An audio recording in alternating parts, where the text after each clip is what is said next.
বনি বলছে, তুই সাইকেল চালিয়ে আসছিস, বেশ সাহস তো। এত ভিড়ে সাবধানে চলিস কীভাবে?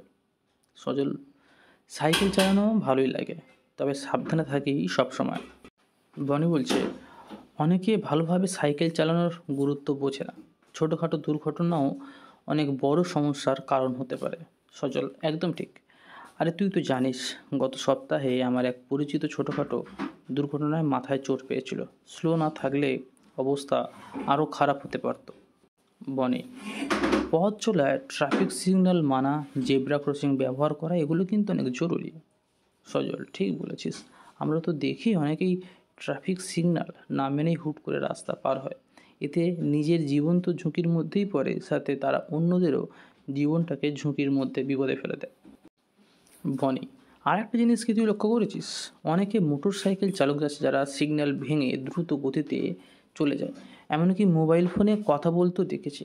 সজল, এই জিনিসগুলো একদমই উচিত না।